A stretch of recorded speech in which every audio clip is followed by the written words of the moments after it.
Good evening, everybody, and welcome to this controversial conversation.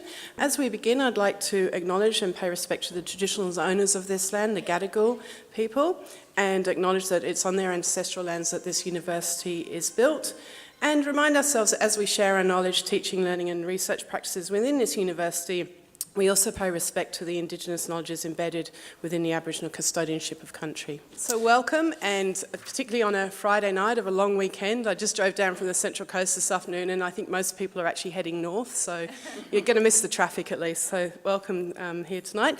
And we've got a great panel here. We've got a very short period of time to discuss some pretty weighty topics. And so we're going to hear from the panel, and hopefully towards the end we'll also open up the floor for some questions. I'm going to just briefly introduce the panel, and then they're going to introduce themselves to you as well. So from this end we've got Professor Jackie Troy, who is here at Sydney University, and she is the Director of Aboriginal and Torres Strait Islander Research. We've got Dr. Lisa Strelein, the Director of Research Strategy at Australian Institute for Aboriginal and Torres Strait Islander Studies, AIATSIS. We've got Professor Jeff Corntassel, who is the Director in Indigenous Governance at the University of Victoria, that's in Canada, not down south here. We've got Professor Taiaiake Alfred, who is the Graduate Advisor in Indigenous Governance and in the Department of Political Science at the University of Victoria, also in Canada. And we've got Paddy Gibson, who is Senior Researcher at the Jumbunna Indigenous House of Learning at UTS. And down on the end of the table, we've got Associate Professor Thalia Anthony, who's at the Faculty of Law, also at UTS. So perhaps we might start this end of the table, and if you'd all like to introduce yourselves a bit more fully. Sure. Well, in brief, I'm Ngarigu. My country's the Snowy Mountains. We are the only alpine Aboriginal people, and I've got the great job of working with Shane Houston to make sure that the University of Sydney infuses an Indigenous thinking across all things research. Thanks for the introduction, and thank you all for, as Gabby said, for turning out on a Friday evening. As Gabby said, I'm the Executive Director of Research at AIATSIS, and I'm very pleased to be on this panel with some very old colleagues and friends, and to meet some new colleagues and friends and have that conversation. Sio Nigara, Ayagano Lido Dakwadoa, Jalagi Ayetli, Gwenasai.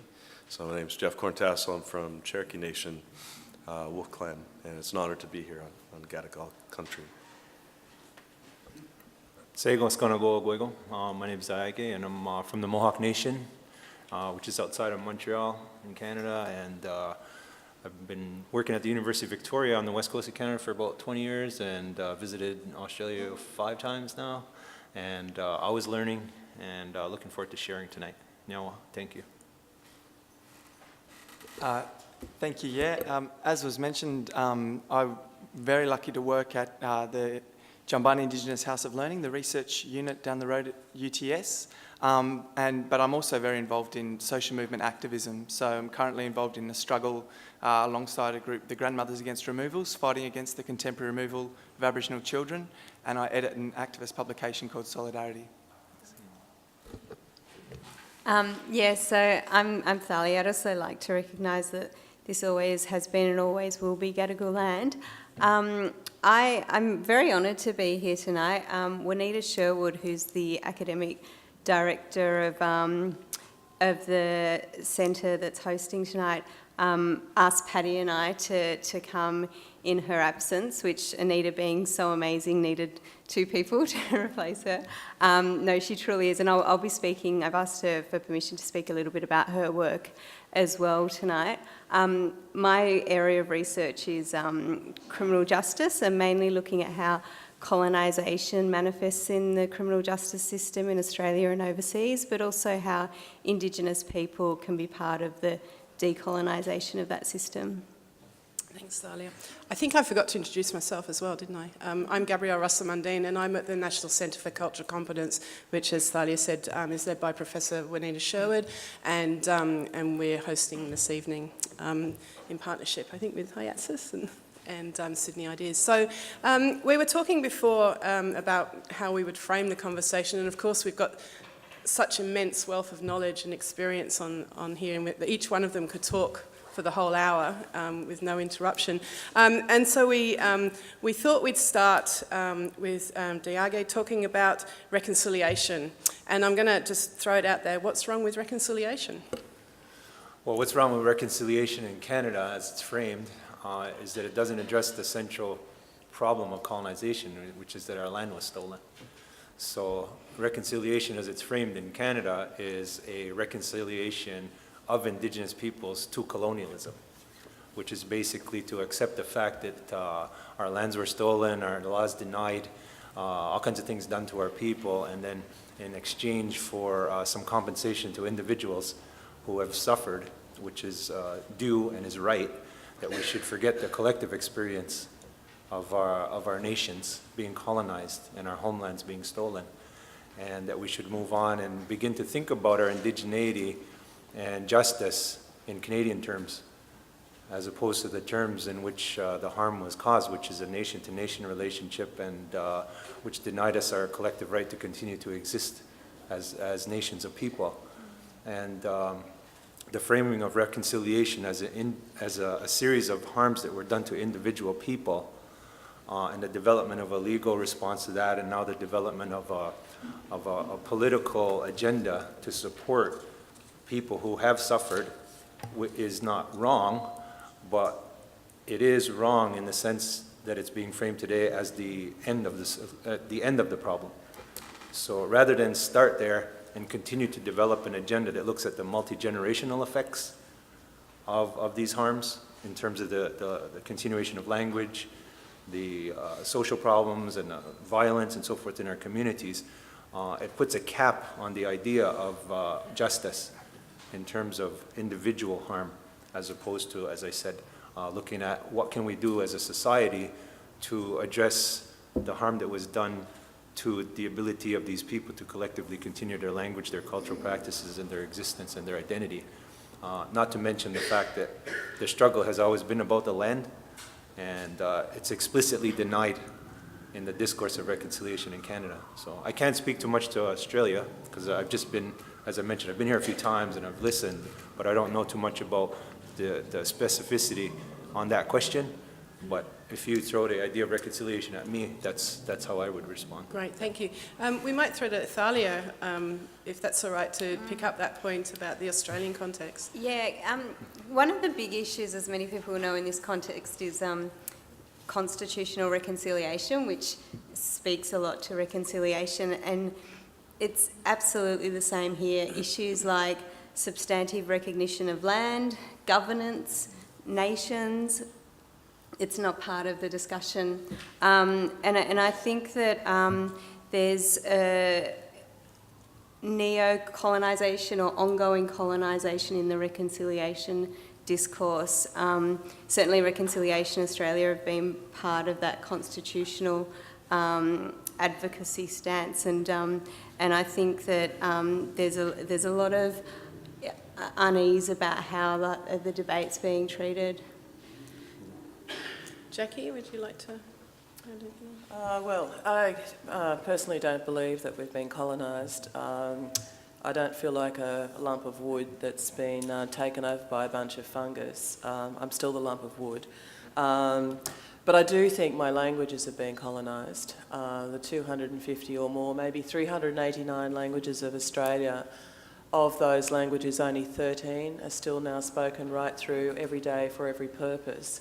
We've been colonised in the sense that we now speak English. I speak English, I don't speak my language, Ngārugu.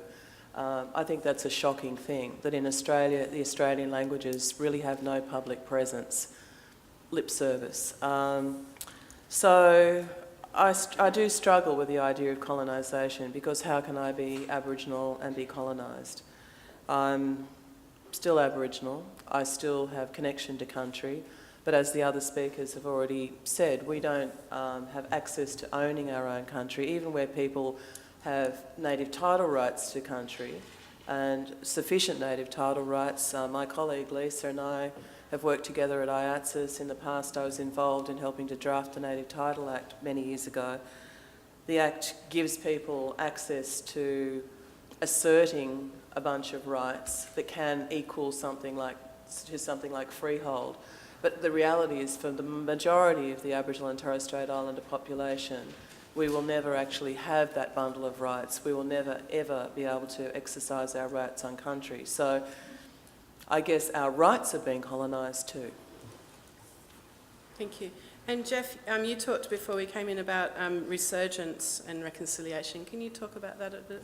Sure. Yeah, I think to build on what's been said, you think of one definition of reconciliation as not having to say you're sorry twice, and yet you see the ongoing effects of colonization, the ongoing effects of invasion, the ongoing effects of demeaning our peoplehood, demeaning our nationhood, and attempt to erase us from the landscape. And so in that sense, reconciliation takes on a very distinct meaning. In Canada, for example, there are more kids in care than at the height of residential school, right, to the tune of 3 times as high, right? So that's ongoing. And so those structures that were in place are still in place now that are putting kids in care. So resurgence, Taiaiake and I have been working on different aspects of resurgence as a way of reframing things towards the community and to focus on what is Indigenous nationhood and what does it mean to exert our self-determining authority on the land. So getting back to the basics in a sense of land, culture, and community. What does it mean to regenerate those relationships that have been denied? What does it mean to, in a sense, to exercise our self-determining authority when we're criminalized for doing things that we consider being Cherokee, or we consider being Mohawk, we consider being these different nations in terms of everyday acts of fishing, right? Everyday acts of hunting on the land, everyday acts of being in ceremony on the land. So we see that criminalization of those activities. And so a resurgence approach reframes this and focuses it on really what are the things that communities do to strengthen their nationhood or their well-being. Thanks. I'm still writing notes. Thalia, did you want to pick up on any of that? Because there's some commonalities on, Paddy as well, because Paddy, you're working around the stolen children that continues on. Do you want to speak about that? Yeah, just in the context of reconciliation, I mean, we had an apology from Kevin Rudd for the stolen generation, but, the day he was speaking, there were Aboriginal kids getting taken away from their families. The stories that are in the Bringing Them Home report that was the basis of his apology are repeated every day across this country. I mean, just down the road, you have a Royal Prince Alfred Hospital, and the local Aboriginal women's organisation at Mudgeongull reported last year in November there were 17 Aboriginal babies, newborn babies, that were taken out of that hospital in a single month, in the month of November from the birth table. And as has been said, obviously a lot of the problems, social problems that exist in the communities are very real, and children are suffering in a lot of ways, from substance misuse, violence, etc., all things inflicted by colonialism, But you also have very racist assumptions that continue to be made about people, and I think that the main point is all of the solutions that would, allow kids to be, safe with their family, with their culture, on their land, all of those things, the system refuses to concede. They refuse to give the resources to the grassroots Aboriginal organisations to be able to actually do the work that needs to be done, because doing so would be a threat to them. They don't want to see strong Aboriginal communities. They don't want to see confident people, with land, with rights, standing up and fighting back, because ultimately it's a threat to a system that is built on stolen land.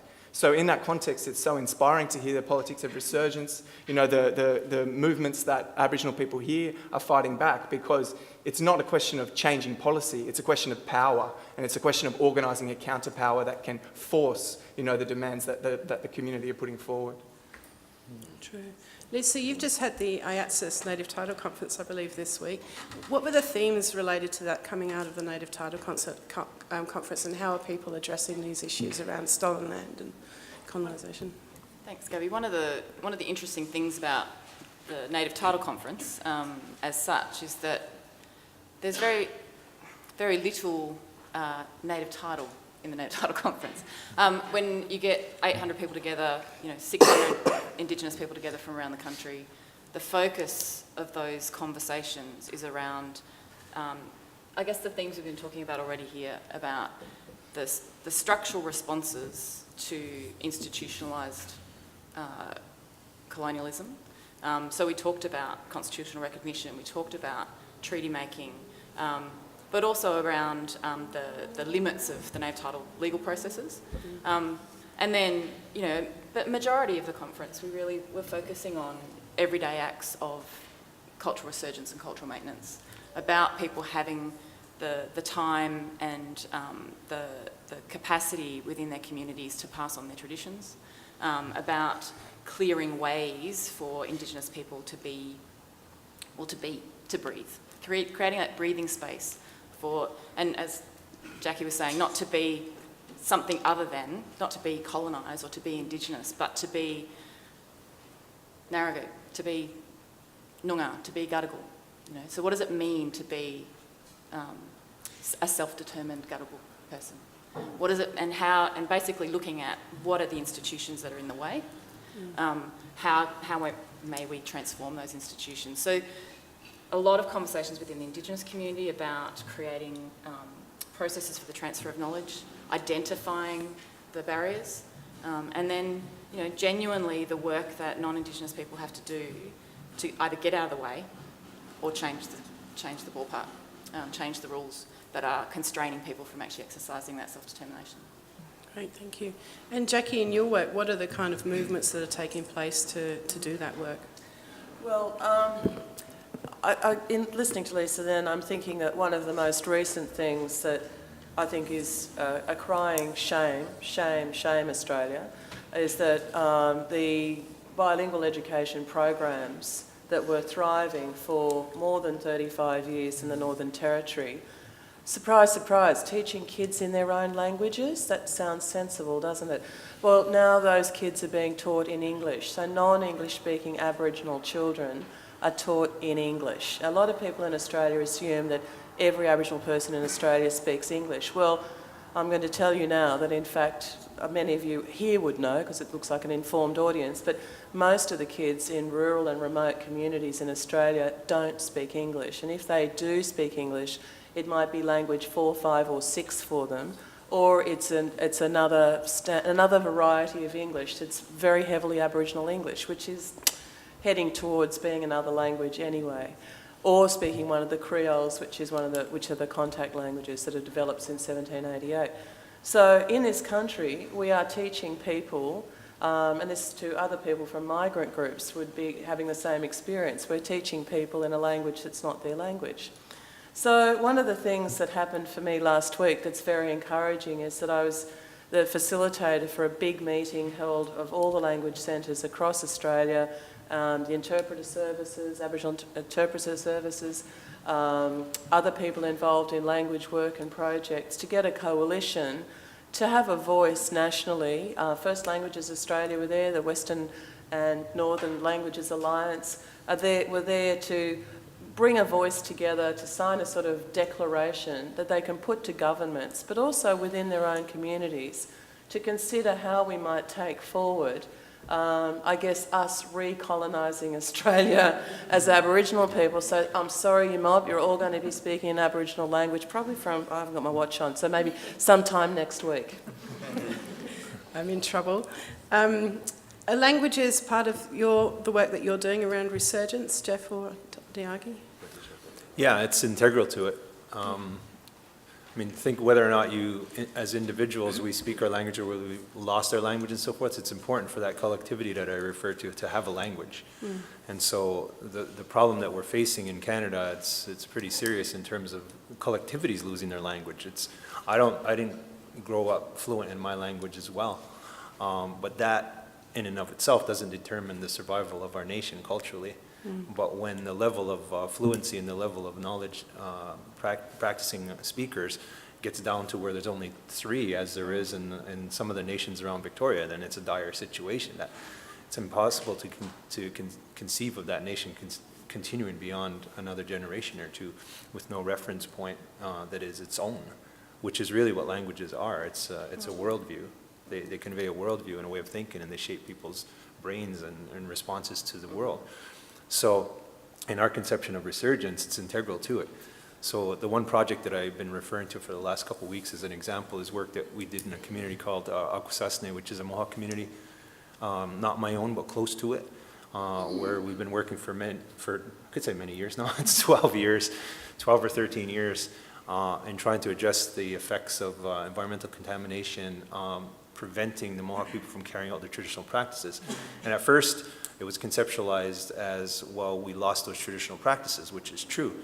But the more we studied it and the more we looked at the impacts of that, the more we came to realize that it affected our very the ability to continue on as Mohawk people, because those practices were systems of learning and structures of learning where intergenerational knowledge was transferred, but also language was transferred. And so it was a double-edged hit, actually, because you had the individuals losing the language, but you also had the language itself declining. Because of the not continuing those practices, you would lose words. You would lose words for like the certain turbidity of the river, a temperature, how fish move, and things like that. You can imagine, you know, how the language itself would begin to decline. And so we realized about halfway through conceptualizing a solution or a potential pathway to a solution that language had to be integral to it. And so there had been efforts underway in that community for years, for maybe 30 years now, 40 years, to teach languages in a conventional way. So in schools, program, there was even beyond that development of schools entirely in Mohawk, so immersion and so forth. And that did have an effect. But the people who were most expert and most experienced in that told us that that's not enough. It has to be fully integrated into people's lives and practices on a daily basis, and that's where we get to the everyday acts thing. And so the program that we built as a model to try to talk about cultural resurgence does that. So it's language learning, it's cultural learning, it's technique, it's community building, it's rooting people's identity in the land and so forth all together. And every one of those elements is absolutely crucial. If you take one of those elements out, the resurgence is not happening. Mm. And is that a widespread program, or is that particularly the work that you are doing in your centre, or is it kind of a common way of thinking amongst different nations? Short answer to that. The particular example I talked about is particular. There's no widespread movement of these type of things, but we're conceptualizing it as a potential model so that people can emulate that in other communities, and we're writing about it and developing an academic paradigm and then beginning to promote it as a political objective for political leaders in Canada and the United States, and hopefully here too, to take that on as a priority so that they can begin to do those kind of things too. Might ask some of the Australian panelists, does that terminology and thinking resonate with the work that you're involved in here? Thalia? In terms of language? There's resurgence and that concept of, it's not a word that we commonly hear in our discourse here. And I think it emerges in a number of ways. Taiaiake talks about, I guess, resurgence not always being acted out as antithetical, not as a dialectic against colonialism. It's about being and expressing one's own identity, whether individually or collectively. And certainly in the criminal justice space, I see that happen through Indigenous people setting up their own night patrols in the Northern Territory in order to protect the well-being of their community, drawing up law and justice agreements so they can have their rights asserted within their community, as well as coexisting with government. So taking charge of certain issues that the government hasn't asserted jurisdiction over, but also pushing for more control over things like punishment or alternatives to punishment, such as diversion. So certainly there are those expressions of resurgence, but there is also the antithetical expressions. You know, whenever there's a death in police custody, Indigenous communities respond, you know, with activism and lobbying, and you know, they get on the streets, and and they fight for accountability. And part of that is also drawing to people's attention that this is a problem of the non-Indigenous system that is directed to Indigenous people. It's a problem that can be traced to the beginnings of colonisation, and it's a pattern in our system, and we've seen that go on unabated for many years, despite, you know, a Royal Commission into Aboriginal deaths in custody continue to increase, and every time Indigenous people are out there fighting for justice with some gains. You know, there was a man, Murungi Dumaji, who died in 2004 in Palm Island in Queensland, and it was only after protests and struggles both on the streets, in the academy, you know, by the families, that saw finally a prosecution against the police officer years after. And so I think that there is a really strong push to you know, fight for justice and keep this system accountable, alongside attempts to create another system, a system that works on their terms. I think, did you want to speak? I was just going to say from the, I guess, the land claims and land settlements side too, that, you know, there's a serious threat to native title pretty much across the north at the moment, just as there are, you know, but across the country. But the real pressure that Indigenous people feel who have fought, and we all know how difficult the native title process is and how damaging it can be for community relationships. Once you get over that barrier of having gotten your native title back, the pressure to actually then give it up straight away for development or for other interests is really felt really strongly. And the idea around the fact that Indigenous people have basically written a line in the sand and said that we are not prepared to engage in development discussions that require us to permanently alienate ourselves from our land again. So to lose that connection, there's got to be ways in which we can reimagine those property relationships where Indigenous people are not being forced to permanently give up land again once it's, you know, been hard fought for. But also in terms of what Indigenous people are actually doing with resources that they receive through native title processes. And we spent some time this week with the Noongar community, and they had resurgence explicitly at the centre of the work that they've done around their settlement. Incredibly controversial, really difficult process for the community to go through to reach an agreement with the state government in Western Australia around their rights over their land in the southwest. But for them and their leadership were explicit about the fact that if this settlement doesn't have cultural outcomes, it's not worth doing. And for cultural outcomes, that also means access to land, land transfers, but also the capacity and the capability on their own terms, independent of other government funding, to be able to, as they say, have a war chest in which to protect, strengthen and rebuild their culture, their language, their ability to transmit culture through programs like elders working with youth in terms of hunting and fishing and all of those things that enliven culture every day, with a definite, they see, a long-term contribution. Strong culture leads to strong economy, strong culture leads to strong people, and to really greater well-being for their mob. So sometimes it's explicit, sometimes it's a sense of threat, but it's definitely on, in the work that I've been doing right at the forefront. Good. Jackie, did you want to add to that? Well, I mean, in terms of, I keep banging on about the languages, but the bottom line is that there have been some wonderful initiatives that are certainly resurgence initiatives. And one is that in the Australian curriculum now that's across the whole country for all schools, we have a framework for teaching Aboriginal languages and Torres Strait Islander languages.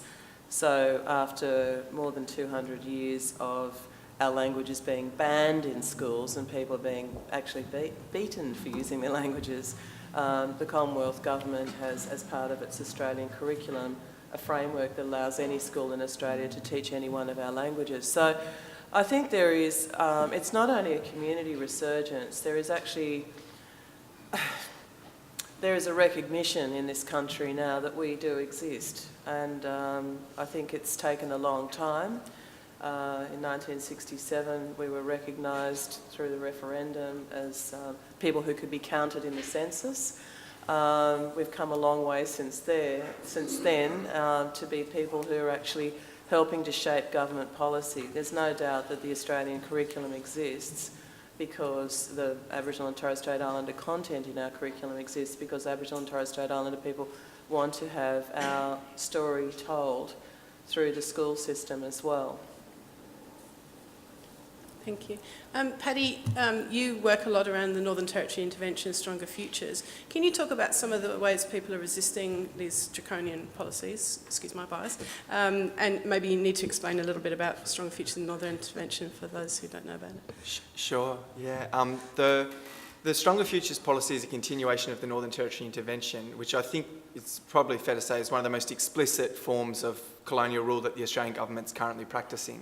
They've basically reconstituted the old protection board in the Northern Territory. I mean, obviously, Aboriginal people right across the country live every day with similar forms of surveillance and control to what the Welfare Board had, you know, whether it's through the child protection system, as has been mentioned, the surveillance from police, you know, the housing authorities, you know, that sort of paternalistic control is everywhere.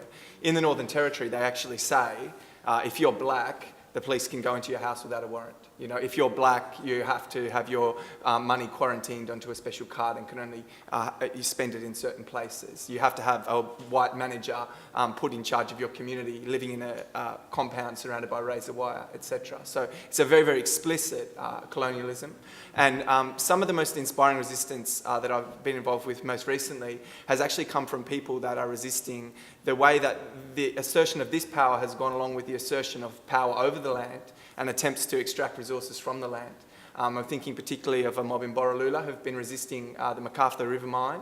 You know, so they live under the intervention on the one hand, which denies them any funding for basic community services. And on the other hand, they get told there's this U-Butte mine on your land that's going to be the source of your money for literally for your health clinic and that sort of thing. And if you fight against the health clinic, fight against the mine, you might lose the money for the health clinic, you know. So these guys have been standing up and fighting, joining rallies with the broader community in Darwin, in Sydney, direct action resistance on their country, but very, very much posing it and putting their culture right at the front, saying, look, our songs, our stories, our dances, it is in the land, it is from the land. We are putting this forward as our form of resistance, and you need to understand as non-Indigenous people this incredible connection that we have, and it's actually a gift if you listen and if you'd accept what we have to offer in terms of a way of actually understanding the country that you live on.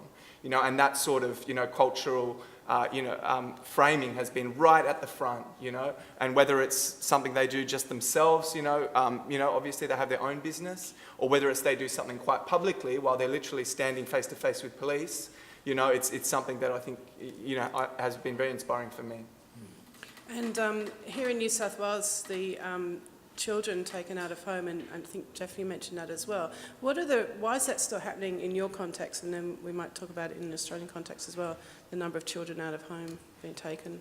Yeah. I think Cynthia Blackstock has done a lot of really important research in this area, and I think what they found is that the structures are still in place, right, through child welfare. And so the tendency is still to take Indigenous kids out of home. And in that sense, the colonial mentality has infected these institutions.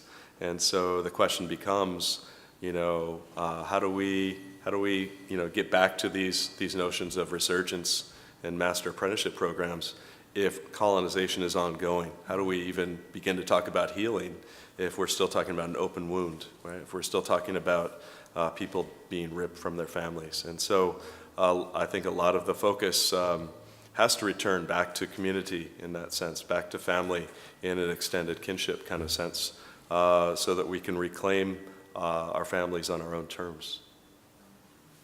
Paddy, is that a similar approach to here?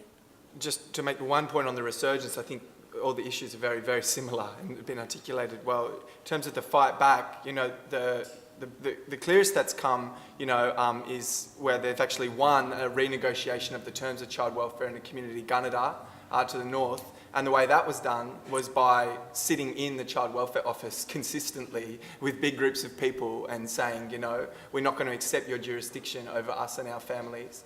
And one of the most important things was to reclaim, because they have these things for kids they take into care, they call them cultural plans. And the department decides the cultural plan. So it's like, oh, could you tell us about the child's totem and some of their language, and that we'll put it in a folder for them, and the foster carers can show it to them. Maybe they can go to NAIDOC once a week, you know? And they're saying, our culture isn't something you can put in a folder. Our culture is us and our family. And so the only way you can have anything that's resembling some, you know, legitimate connection to culture is for them to be with their own mob and with their family, and insisting upon that, and and demanding that you know is the response. Even if mum and dad might not be in the best position, it might not be right that mum and dad can look after the kids at the moment because they're going through trouble. There's that broader family, there's that broader community that, if they had the resources and had the power, could do wonders for those children. Yeah, cool.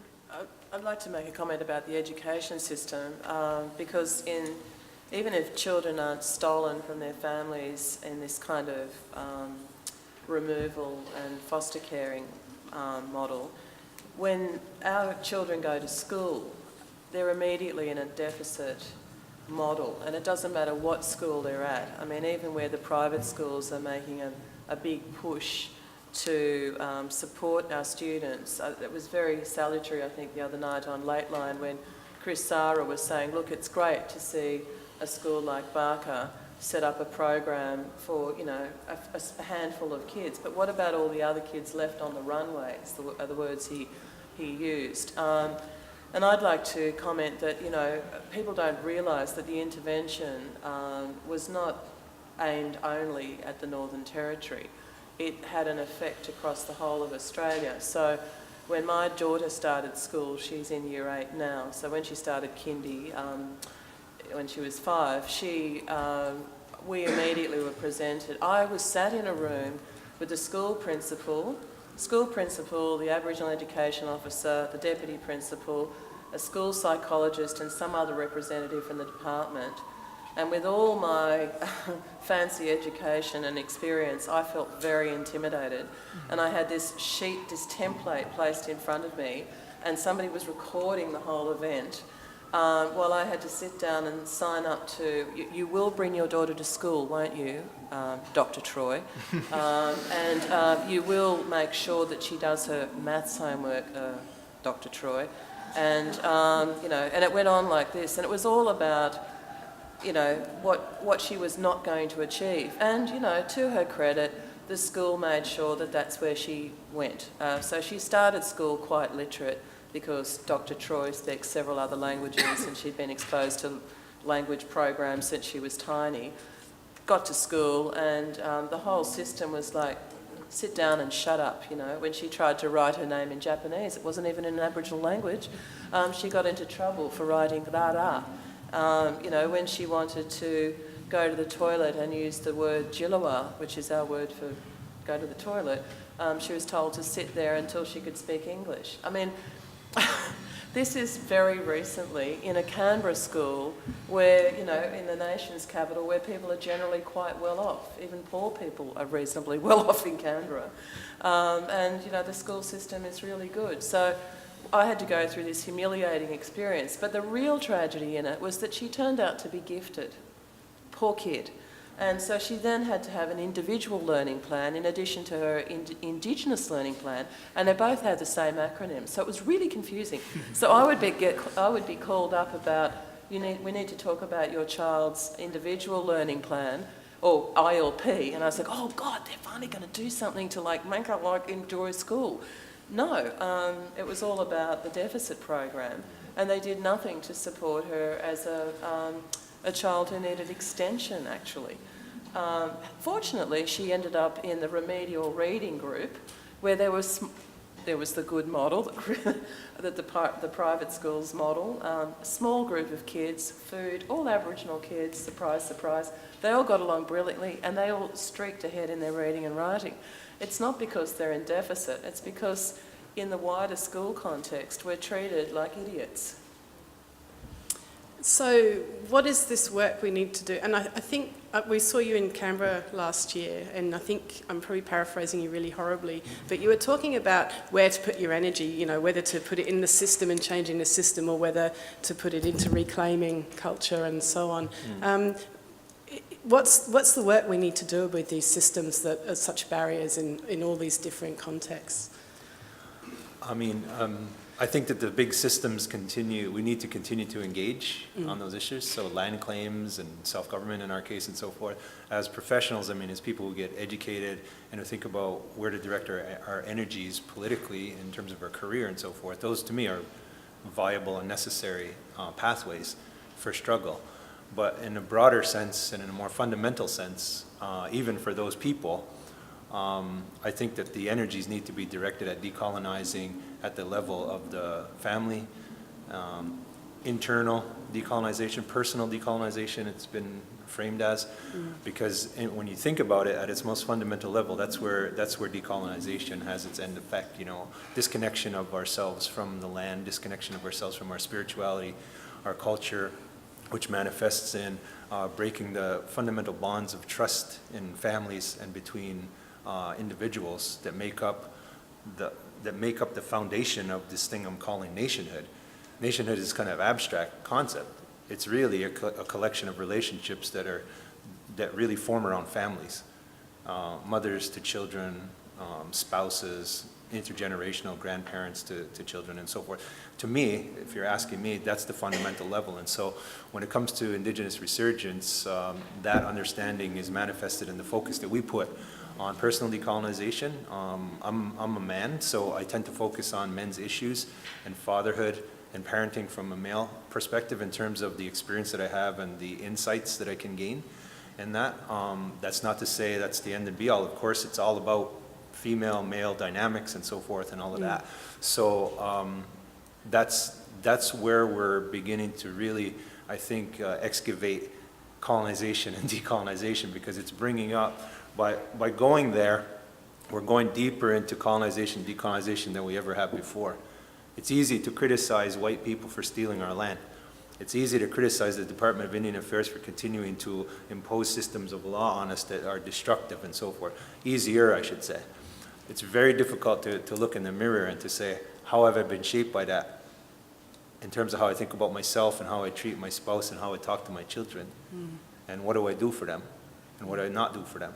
That's a very difficult conversation to have with your spouse and with yourself in the mirror.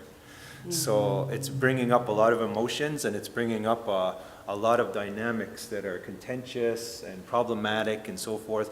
But for me, that's the necessary work that needs to be done. I haven't written a book on colonization, decolonization for 10 years, for 11 or 12 years, because I think that systematically I got it figured out. I know what colonization and decolonization is at that level. For those years, I've been working on this aspect of it. And I'm not ready to write the book yet. I was going to say, when's the book out? maybe another year or two. You can come back and launch it with us next year. Jeff, is that similar for you, or do you have a different take on it? Yeah, and sorry absolutely. about the music in the background. That's a nice accompaniment. Yeah. No, absolutely. I think at its basic level, it's about nurturing and honoring those relationships that sustain us, that promote our community and individual health and well-being. And so at that basic level, it goes beyond the family, it goes to our relationships, all aspects of our relationships, to the language, to the land, right? We have to look at the bigger picture. And I think it's also a realization that, the state system, any state system that's premised on extractivism, that's premised on illegal occupation is unsustainable. That's not a secret, right? And so what are we going to invest our time and effort into doing, right? We have to find ways, in a sense, to promote the community well-being of our future generations. And so a lot of my work these days has been focused on how do we transmit those values and practices to future generations. And that's what's going to sustain us as Indigenous peoples and nations. Thank you. Thalia, at the beginning you talked about the research that you're doing with Juanita Sherwood and the decolonising of research. Can you tell us a little bit about that? Yeah. I just want to, though, reiterate what Jeff was saying, that it's so important to think about this as many Indigenous people experience here, about the colonisation systemically. It doesn't just happen in welfare or housing or with languages or land or with the police. It happens in all those areas. And, you know, Paddy and I see here, if someone is being interfered with by welfare authorities over child matters, they're also being interfered with by the police, by the housing department. So their experience of colonisation is holistic, it's daily, and that's why it's important to confront it in that holistic, systemic way. In terms of research and decolonisation, with what I'm doing with Juanita as well as Larissa Berent from Jumbunna at UTS, our approach is very much, and certainly I'm still learning as a kind of non-Indigenous diaspora, you could say, of Greek Cypriot background, how to do this, and always learning. But the focus is on really empowering Indigenous communities. And this is really important for all researchers, Indigenous and non-Indigenous, that research is done in solidarity with Indigenous communities, the people who experience the impact of, whether it be the intervention or which is what Juanita and I are focusing on, or of imprisonment for Indigenous women, which is what I'm doing with Larissa. And doing that in a way that essentially enables community people who are concerned with these issues to guide the research. So not just be participants, not just be on the margins of a reference group, but actually be the experts, because they are experts in their own life. And having them guide it. And then also when we do have meetings with stakeholders, with governments, government agencies, with any other external partner, that they come to the meetings. It's not just us as researchers being in that position of expertise, but if they feel that they want their voice heard, then they should be leading those discussions. And really our role is just to support and facilitate that work. And when we talk about community people, it's not just people from organisations. Certainly people from community organisations, it's very important, but there can be a tendency to just go for the director of whatever organisation, but it's actually community people, especially where there's relationships developed with the researchers, because that's such an important premise. And I've seen, Paddy's work and the relationships he's developed, and that's been inspiring because it's long term and it's supportive, and it's not something that you can just do for a project. It's something you do for life. And I think it's, in the same way that you approach this issue systemically of Indigenous issues and Indigenous rights, you need to see research as part of your broader life. It's not just to be siloed. It's something, you do in a way that is one aspect of your support for Indigenous communities. So you do it at night and you do it on weekends, and you participate in activism and support in other ways where Indigenous people are feeling that they're not being heard.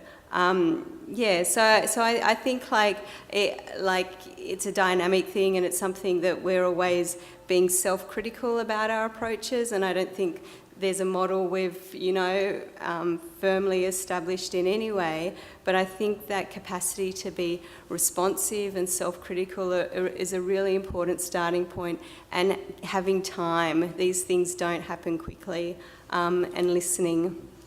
Yeah. Thank you. That leads really nicely into the last question I'm going to ask before we open up for questions from the floor. I'm sure there's many. To the solidarity work, the work of the allies, the non-Indigenous people, what do we need to focus on? You've pretty much summed it up in a research context, which translates very nicely to other contexts, but do any of the other panel members have any comments on that? I was going to say be guided by Aboriginal and Torres Strait Islander people. I guess from my perspective as a non-Indigenous academic, but also as a member of a colonising society. Far too often we talk about Indigenous issues, decolonisation as something that is the responsibility of Indigenous people. Understanding our own capability to change the institutions that we own, to understand our own history of ideas, to understand where those that impetus to colonise comes from, and be eternally vigilant. Because as non-Indigenous people, as non-Indigenous institutions, if we're not vigilant, we will colonise. That's the way our institutions work. So our work is about making the opportunities of decolonisation greater and closing off those opportunities for colonisation, whether it's in our own approach to our relationships with Indigenous people, our own approach to our relationships with each other, or whether particularly those of us who are in situations where we have the capacity to guide and to build organisations and institutions, to work in partnership. Some of the best work I've ever done in terms of institutional change has been with really strong partners, Jackie. Making change happen is everybody's responsibility. Thank you. Jeff? Sure. The simple question is always, are you making space or taking space? Right? And so at a basic level, that has a lot to do with this. And I think at a deeper level, it's about, in a sense, being prepared to be uncomfortable. So embracing a discomfort in the sense that you're not positioning yourself as an expert and not centering yourself in this discussion, taking your lead, as Jackie said, from Indigenous peoples and from Indigenous nations, and not reproducing those same old things that we see over and over again about expertise and trying to centralize your expertise within community or trying to center your authority within community. So being very wary of those power relations and a long history of colonization via research and via relationships. So I think it's, I don't know, I'm always suspicious of folks who self-proclaim as allies and walk around and say, I'm an ally to Cherokees and to others. With a t-shirt. Let us decide that. Let us decide that. And we'll give you that moniker if you need that, but don't go around self-proclaiming. Do it through your actions. Thank you. Could I just say also, I think it's really important that governments don't keep trying to set up particular Aboriginal or Torres Strait Islander peoples. I mean, I'm speaking for Australia. It's probably, I've seen the same thing go on around the world, as the experts. Just because we're Indigenous doesn't mean we're expert on all things Indigenous. And I mean, within institutions like this, the great relief working here at Sydney University is I work as part of a team. I don't have to be the expert.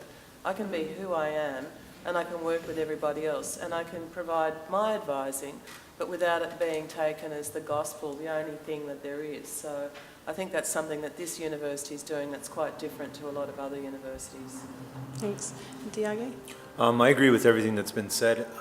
My experience working at the community level and in the university, I've found that the people that I think have been most impactful in a positive sense who are non-Indigenous in my life and the work that I've done have been those that are willing to listen and learn, and to give up, as Jeff said, the idea of control or being in control of the situation, and then reflecting everything else that's been said there. And I've had a long working relationship with Lisa, and I know she says this all the time, but she didn't mention it there, is find a way to be useful.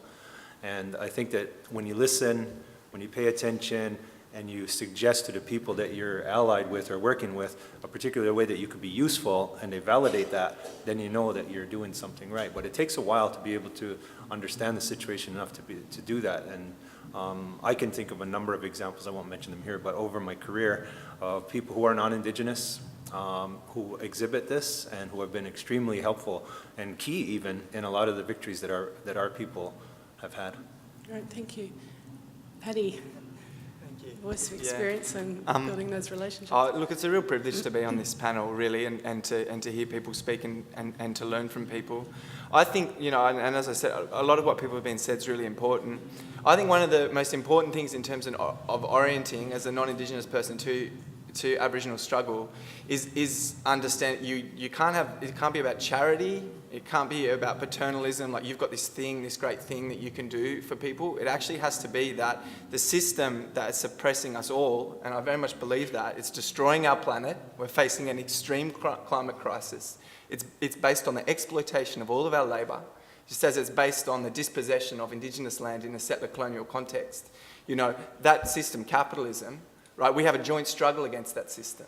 And actually, the Indigenous liberation struggle in Australia is absolutely fundamental if we want to make any gains, you know, as a broader society, sort of in this context. I think there should be land rights everywhere. You know, everywhere it should be that we respect the fact Aboriginal people have lived on this land and have been here forever and have got so much to offer us in terms of knowledge about that, and their voice should be included and central in every decision, you know, if we want to actually deal with land in a proper way. You know, but they don't. They want to deal with land as a commodity. So that's a fight, just as they want to deal with our labour as a commodity.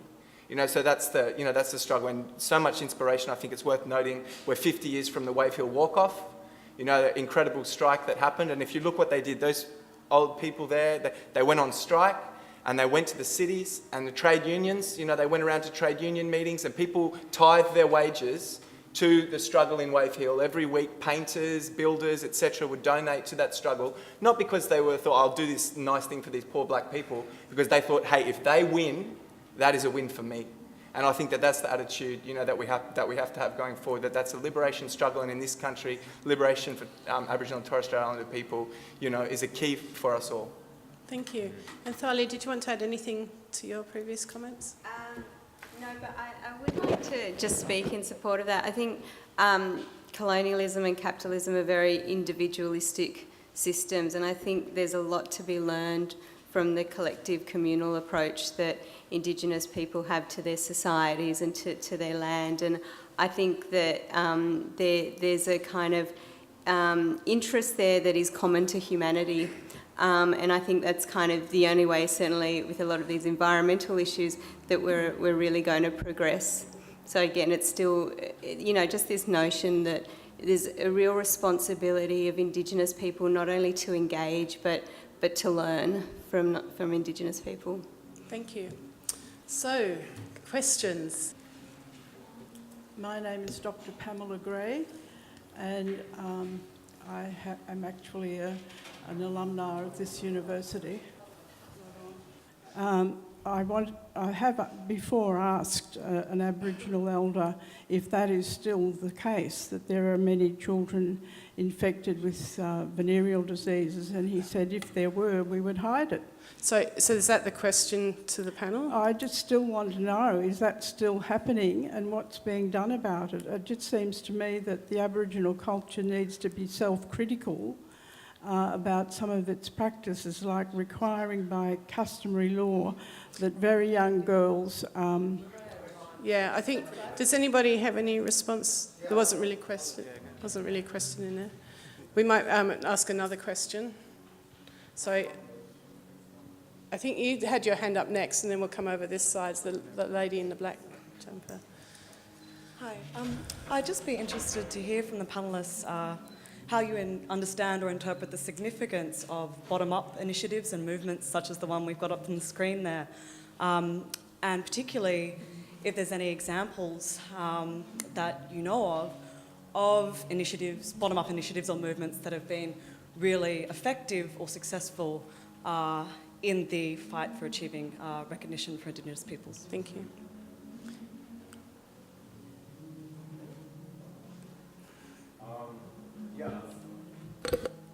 I'll just talk about in 2013,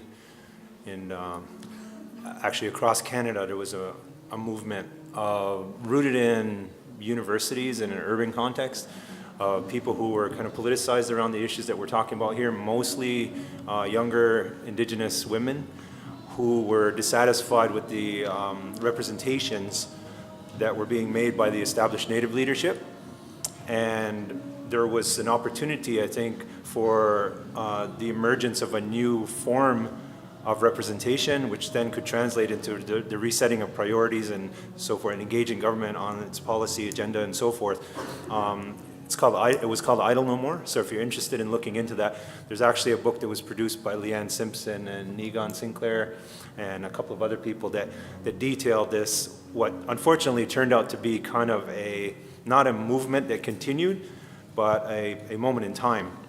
Because what it did demonstrate, and I think is relevant to your point, is that there are seriously entrenched interests in the political establishment, not only in the non-native, but also in the native political establishment as well.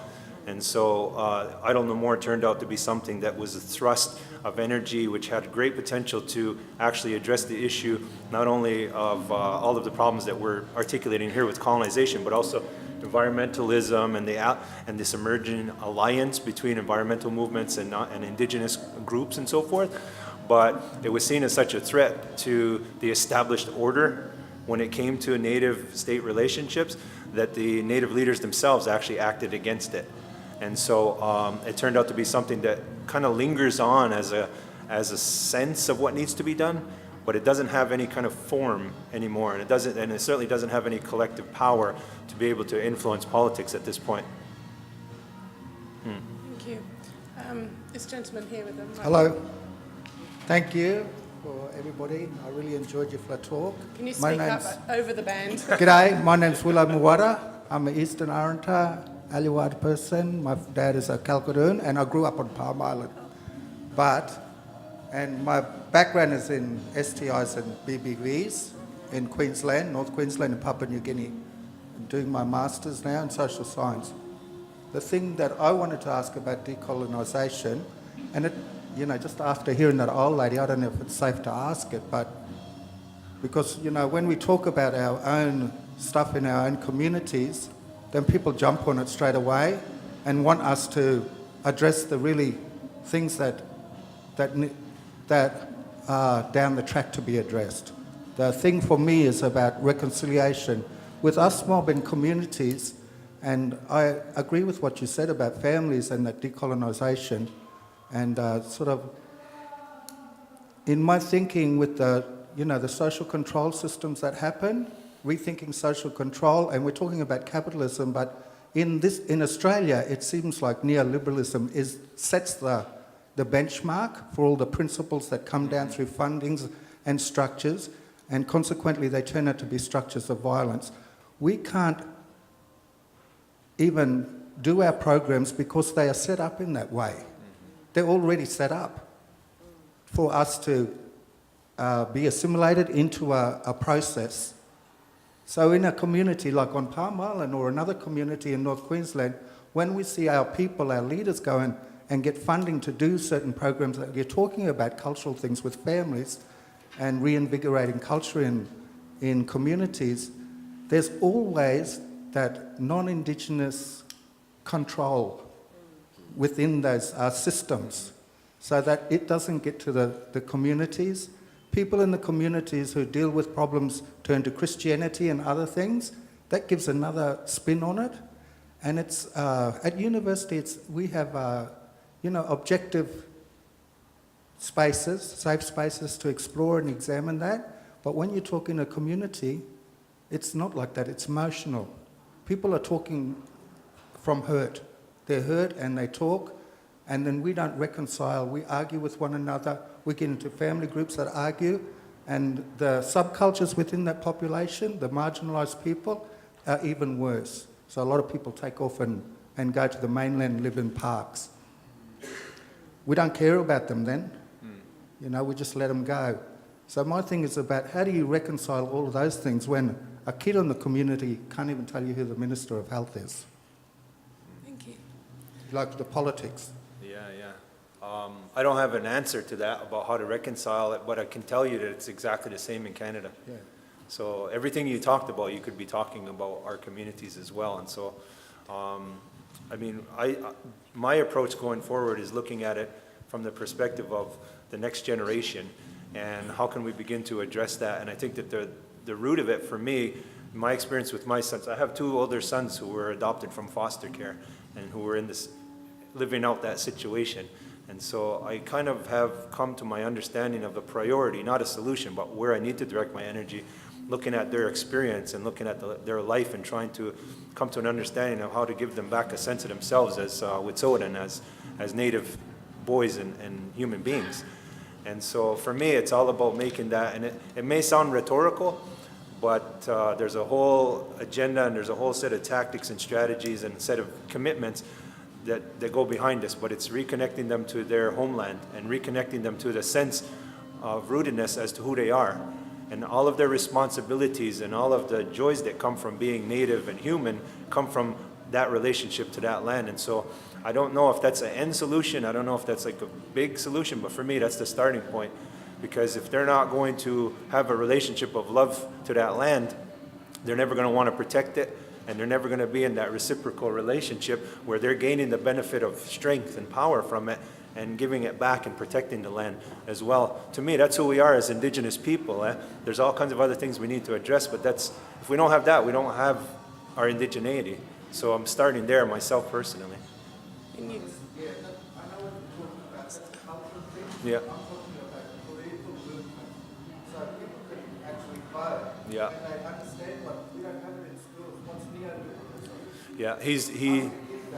Yeah, he just for those that didn't hear, he talked about acknowledging that, but a political movement to support that maybe, or to reflect that. That's one thing that we've been working on actually, is, I mentioned the Idle No More, the kind of failure of it, the established political order not being concerned with this, but being concerned with the neoliberal agenda and fitting in there. So this concept of Indigenous nationhood movement is really a concept of people who have this frame of mind and the opportunity to work towards that on a family level or community level or in a university level, to begin to come together in some sort of collectivity to advance this notion of a political movement. I hesitate to say organization because that's easy to get co-opted, but a political movement of people with that commitment to act together collectively somehow. And so right now, we're in Canada anyway, we're just at the stage of gathering those people. It's not been formed yet into any kind of structure at all, and we're not able to do that yet because we don't have enough of a consensus or a critical mass yet of people to be doing that. Can I just add to this? And then Jeff, and then we're way over time, so we'll just hear from Jackie and Jeff, and then I think we'll need to wrap up. Yep, go for it. All I was going to say is that, when I talked about this development of a coalition of people across Australia who want to take, the future of our languages forward, the question at the end of the day, and these are all people from important organisations who are funded by government, but where do we go from here? Who do we get to listen to our voice?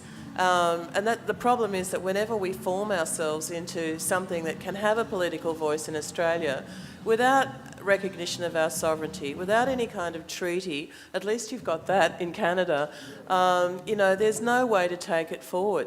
We are voiceless people still. And Jeff. I'll keep it brief, I promise. Over the drums. Yeah, keep speaking up loud. I think similar to what Taiaiake said, one of the other part of the Indigenous nationhood movement is Tai started this really group of meetings called the Indigenous Leadership Forum.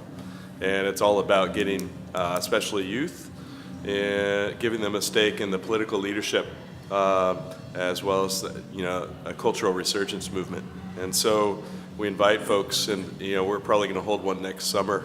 So we invite folks to come out, and it's kind of a way to get it out of the academic format into a more realistic or maybe on the ground kind of format. The other thing I've seen that's been really, hopeful or promising in Canada as well as the US is inter-Indigenous solidarity or inter-Indigenous treaty making. So we make treaties among ourselves as Indigenous nations. And so there's a Buffalo Treaty, for example, of 2014, whereas Blackfeet nations made a treaty about protection of the bison or buffalo. And those are the kinds of things I think that we have to do to model or demonstrate this is what treaty making looks like for us, and show the state, in a sense, this is what it means to honor those obligations or those responsibilities. Thank you very much. And I know there's other questions out there, but we really do need to finish up. So I'd like to thank you all very, very much. It's been fantastic, and I know we could stay here all evening without the music.